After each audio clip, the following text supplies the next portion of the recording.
Hey guys, welcome back.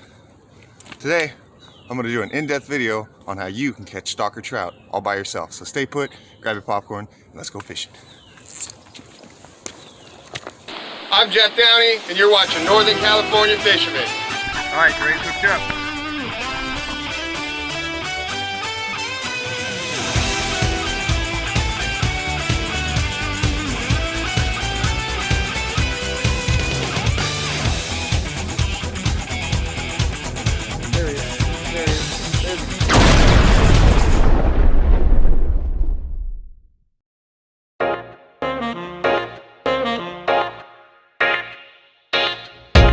Alright, and while the pole does the work, I'm going to send you guys to the Back to the Future Jeff, and he's going to tell you guys a little bit about the lures, special scents, just a little bit of tips and tricks for stalker trout in your area. And as soon as we hook up, I'll get you guys right back here. Alright folks, well past Jeff's out there working on getting a bite, let me break down the rig that he's using right now.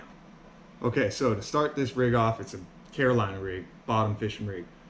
Number one way I suggest you try to fish for stock trout. It always works, unless they're targeting lures. Bait is just a great way to figure out the lake. First things you're gonna need is a size 8 trout hook. Very small. I'm not sure you guys can see that, but it's tiny. The reason being, all these baits that you see here, they're my choice baits. Power bait, dough bait, power balls, mice tails, they all float. So the idea here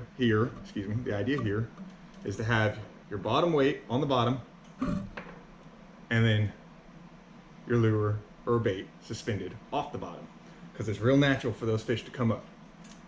So go ahead and get yourself a size 8 gold trout hook. Now, depending on what kind of bait you're using is up to you on how you hook it, but I found that for these mice tails, a wacky rig works best.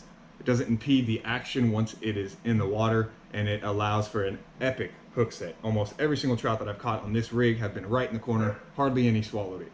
So, size 8, floating hook, okay? Now let's talk about leader length. Sean, let me get him.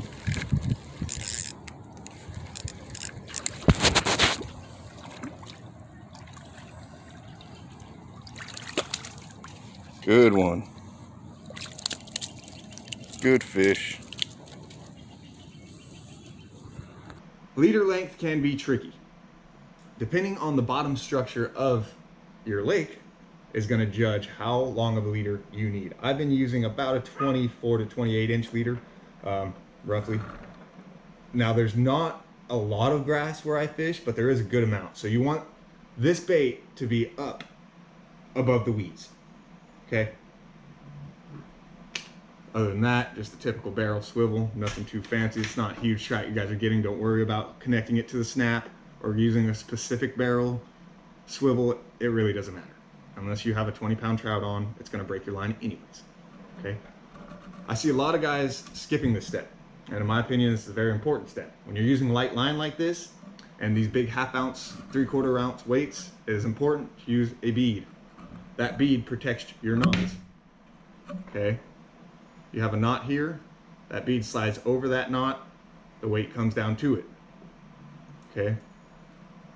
Over time, a lead weight will chafe that knot, and that will break if you don't run a bead over time, okay?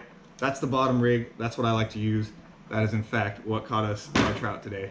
So, All right, there's a muddy trout. See, he's got the mice tail in there.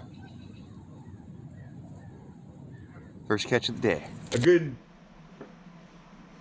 and also never hurts to go ahead and keep some Procure on hand. Personally, I like the super gel. It sticks, lasts long. You can get a couple soaks with the super gel. Fish oil works amazing too. I've caught fish on both of these, and Procure is just the way to go.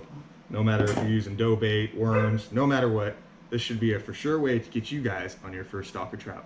So enjoy the catch, leave a like, comment down below if you think there was some information I might have been missing, and I'll see you guys on the water. Peace. Alright guys, here's a little bit better look at your typical stalker trout here in California. They're pretty small, but they do get aggressive, and boy are they fun. Number 1.